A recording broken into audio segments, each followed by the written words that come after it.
చాలా మంది అమెరికా నుంచి మాట్లాడుతున్నావు, అమెరికా నుంచి మాట్లాడుతున్నావు, దమ్ముంటే ఇక్కడికి వచ్చి మాట్లాడరా అని సోషల్ మీడియాలో చాలా మంది క్వశ్చన్లు అడుగుతుంటారు. ఉమ్, వాళ్ళందరికీ ఒకటి అర్థం కావాలి. అరే బాబు, నేను ఒక కన్సల్టెంట్, ఉమ్, అమెరికాలో ఉద్యోగం చేసుకుంటాను. నాకు ఉమ్, ఇప్పుడు పడితే అప్పుడు ఇండియా రావడానికి కుదరదు. లాస్ట్ ఇయర్ వచ్చాను. ఉమ్, వచ్చి చాలా రోజులు ఉండి నేను I try to meet all these people. Um, ఎవరో సో కాల్డ్ రైతులు గీతలు అన్నారు కదా, ఎవరు ముందుకు రమ్మని చెప్పేసి కలుద్దామని వచ్చా, ఎవరు కలవా. ఉమ్. ఆ, వాళ్ళకి నేను భయపడి కాదు, నాకు ఇక్కడ కొన్ని ఇప్పుడు బాధ్యతలు ఇప్పుడు ఉంటాయి. కేసులు పెట్టించింది వెనకాలండి ప్రతిపాటి పుల్లారావు అయితే ఆ రోజు మిమ్మల్ని తిట్టించింది, మీతో మాట్లాడిచ్చింది కూడా ఆయన అనుకోవచ్చా? 100%. ఏమన్నారు అంటే అప్పుడు మీకు ఏం నాకు డైరెక్షన్స్ తర్వాత ఇచ్చారు? తెలిసింది ఏంటంటే, ఏం డైరెక్షన్స్ ఇచ్చారు? అఫ్ కోర్స్ మీ ఆస్తి ఉంది అక్కడ, సో దాన్ని ముందు పెట్టేసి మిమ్మల్ని ఏదో మోటివేట్ చేశారు, ఏదో చేశారు, బట్ ఏం డైరెక్ట్ చేశారు? మిమ్మల్ని తిట్టమని ఏం డైరెక్ట్ చేశారు అప్పుడు? Sorry, repeat that question. అంటే ఏం మిమ్మల్ని ఆ రోజు దూషించమని, సోషల్ మీడియాలో పెట్టమని, విడుదల రజనీని టార్గెట్ చేయమని ఏం చెప్పారు? ఎవరు డైరెక్షన్స్ ఇచ్చారు? ఏమని డైరెక్షన్స్ ఇచ్చారు? నాకు వాళ్ళు మాట్లాడేది దానికి ఆ, నేను దానికి మనీ ట్రయల్ కూడా ఉంది కదా. ఉమ్, నేను డబ్బులు పంపించింది, వాళ్ళు ప్రచారం చేయడానికి నాకే డబ్బులు తీసుకుంది, ఇవన్నీ ఉన్నాయి కదా. ఉమ్, నేను కావాలంటే మీకు ఆధారాలు పంపించకుండా పంపిస్తాను. వాళ్ళు ఎంకరేజ్ చేసింది నన్ను, వాళ్ళు చెప్పిందే, వాళ్ళు చెప్పిన బట్టే నన్ను నమ్మాల్సి వచ్చింది, ఉమ్, అంతేగాని ఆ, ఆ, అట్లా ఉంటుంది అన్నమాట. ఉమ్. సో రేపు రోజున ఈ కామెంట్స్ అన్ని ఎలక్షన్ టైంలో చాలా కీలకంగా ఉంటాయి. ఎందుకంటే ఒక నిరపరాధిని శిక్షించినట్టు ఒక ఏమీ తెలియనటువంటి వ్యక్తిని, ఒక మంత్రిగా ఉన్నటువంటి వ్యక్తిని సోషల్ మీడియాలో టార్గెట్ చేసి సోషల్ మీడియాలో పెట్టించి దానికి డబ్బులు కూడా మీరే సమకూర్చడం, దాని డబ్బులు కూడా మీరే ట్రాన్సాక్షన్ చేయడం, ఇవన్నీ ఆధారాలు ఉన్నాయి. రేపు పొద్దున ఇదే వైసీపీకి ఉపయోగకరంగా ఉంటుంది, ఇదే విడుదల రజనీకి కూడా ఆయుధంగా మారేటువంటి అవకాశం ఉంటుంది. ఎందుకంటే అనవసరంగా ఒక వ్యక్తిని దూషించినటువంటి దాంట్లో మీరే బయటకు వచ్చి ఈరోజు మాట్లాడుతున్నారు కాబట్టి, సో ఇది కూటమి ప్రభుత్వానికి, ఈవెన్ ప్రతిపాటి పుల్లారావుకి కొంత ఎఫెక్ట్ అయ్యేటువంటి అవకాశం కూడా కనిపిస్తలేదా? సార్, ఇది ఎవరికి ఎఫెక్ట్ అవుతుంది, ఎఫెక్ట్ కాలేదు అన్న దానికంటే కూడా ఆ, తప్పు చేసిన అన్న ఒక నిజం తెలిసిన తర్వాత కూడా తప్పును ఒప్పుకోకపోవడం అనేది చాలా తప్పది. ఉమ్, ఆ, ఒక ఎథికల్గా తప్పును ఒప్పుకొని ఆ ఆ మనసులోని బాధ దించేసుకుంటే మంచిది, ఉమ్. కనీసం ఆరోగ్యంగా బాగుపడుతుంది.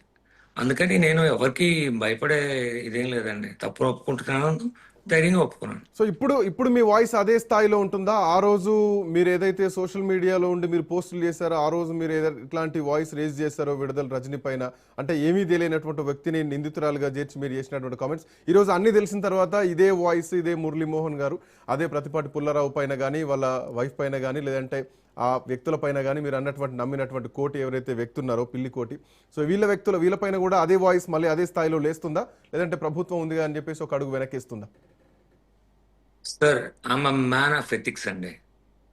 సో నేను ఎప్పటికీ ఒకలాగానే ఉంటాను. ఉమ్, ఏది తప్పు చేస్తే తప్పును ఒప్పుకునే ధైర్యం ఎంత ఉందో, ఉమ్, ఆ, అలానే నేను ఎప్పుడు మంచి చేస్తాను, చెడైతే ఉమ్, చేయను, ఉమ్, ఒకటి మోసం చేయను. ఉమ్, ఆ, ఇది నేను ఐఎమ్ మ్యాన్ ఆఫ్ ఎథిక్స్. ఉమ్, 26 సంవత్సరాల నుంచి అమెరికాలో ఉన్నానండి. ఉమ్, ఆ, నాకంటూ కొన్ని ఎథిక్స్ ఉన్నాయి. ఈ రోజు కూడా ఆ, నేను చాలా ఎథికల్గా ఉంటాను. అసలు ఉమ్, అమెరికాలో ఆ, కోట్లు సంపాదించవచ్చు, ఆ వ్యాపారాలు చేసి, ఈ వ్యాపారాలు చేసి, తప్పుడు వ్యాపారాలు చేసి. ఉమ్, కానీ నేను ఏ రోజు కూడా అట్లాంటి వాటి కోసం చూడలేదు. నేను నిజాయితీగా ఉద్యోగం చేసుకుంటా సంపాదించాను.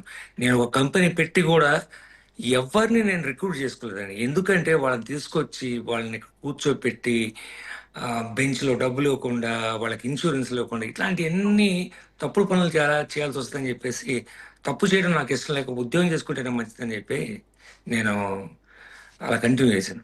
So I will stand with my words. ఈ రోజు కాదు, ఏ రోజైనా I will stand with my words. But ఇదే వ్యక్తి పైన మీరు తెలుగుదేశం పార్టీ కోసం పనిచేసినటువంటి వ్యక్తి, ఇక్కడ మీరు జెండా పట్టుకొని కూడా తిరిగినటువంటి వ్యక్తి. సో ఇట్లాంటి పరిస్థితుల్లో మీ ఫైట్ ప్రతిపాటి పుల్లారావు పైన ఆయన మీరు మీరు అగెనెస్ట్ ఈరోజు ఫైట్ చేస్తున్నారు. ఆయన మాటలు నమ్మి మోసపోయి విడుదల రజనీ పైన లేనిపోని మాటలు, అభండాలన్నీ వేసి నేను దూషించాల్సి వచ్చిందని చెప్పేసి మీరు పశ్చాత్తాపడుతున్నారు. బట్ ఇదే అంశాన్ని నారా లోకేష్ దృష్టికో లేదంటే ముఖ్యమంత్రి దృష్టికో తీసుకెళ్లేటువంటి ప్రయత్నం చేశారా? నాకు ఫస్ట్ వీళ్ళు వచ్చి కబ్జా చేసిన రోజు ఉమ్, మా మదర్ పోలీస్ స్టేషన్కి వెళ్ళి కంప్లైంట్ ఇవ్వడానికి పోలీస్ స్టేషన్కి వెళ్ళారండి. ఉమ్, వెళ్తే మా మదర్ని 5 hours పోలీస్ స్టేషన్లో కూర్చోబెట్టి, లేదమ్మా నువ్వు మళ్ళీ రా అని చెప్పటమో అది వేరే విషయం. ఉమ్, కానీ కేసు తీసుకుంటామని చెప్పి 5 hours కూర్చోబెట్టి కేసు తీసుకోకుండా పంపించారండి. ఉమ్, ఒక 70 ఏళ్ల ముసలామని ఆ పోలీస్ స్టేషన్లో కూర్చోబెట్టి అదొక టార్చర్ కదండి. ఉమ్, అది అప్పుడు అప్పుడు నాకు రియాలిటీ హిట్ అయింది. ఉమ్, అసలు ఇట్లా చదువుతావు, పోలీస్ స్టేషన్కి వెళ్తే కేసు తీసుకోరా, ఉమ్, ఇట్లా ఉందా ఇండియాలో అని నాకు అప్పుడు రియాలిటీ హిట్ అయింది. Then I approached court. Pullarao గారు. అచ్చా, ఓకే. పుల్లారా గారి దగ్గరికి వెళ్ళాను.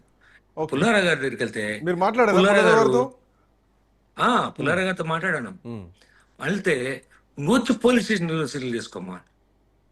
ఉమ్, అరే అక్కడ కేసే తీసుకోలేదు, మా నాన్న ఎక్కడున్నాడో తెలియదు, మా నాన్నని బలవంతంగా కూర్చోబెట్టి సంతకాలు పెట్టించబోయారు. ఆయన అక్కడ నుంచి హైదరాబాద్ వెళ్ళాడంట, ఎక్కడున్నాడో తెలియదు మా నాన్న. ఉమ్, కొన్నాళ్ళ వరకు అయితే మా ఫాదర్ ఎక్కడున్నాడో నాకు తెలియదండి. ఉమ్, ఒక 10 days వరకు ఐ వాజ్ ఇన్ సెర్చ్. ఎక్కడికి వెళ్ళిపోయాడు ఈ మనిషి? ఇంతలా భయపడాల్సిన కారణం ఏంటి?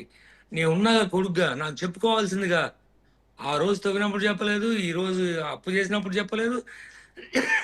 కనీసం నీకు ఇంత ఇబ్బంది ఉన్నప్పుడు నాకు చెప్పినట్టయితే నేను ఏదో ఒకటి చేసేవాడిని. ఉమ్, సో నాకు చెప్పలేదు. తర్వాత పుల్లారా గారికి చెప్తే వెళ్ళి పోలీస్ స్టేషన్కి వెళ్ళి కూర్చొని సెటిల్ వేసుకున్నాడు. టార్చర్ పెట్టకపోతున్నా మా నాన్నగారిని టార్చర్ పెట్టిన పోలీసు వాళ్ళ దగ్గరికి వెళ్ళి నేను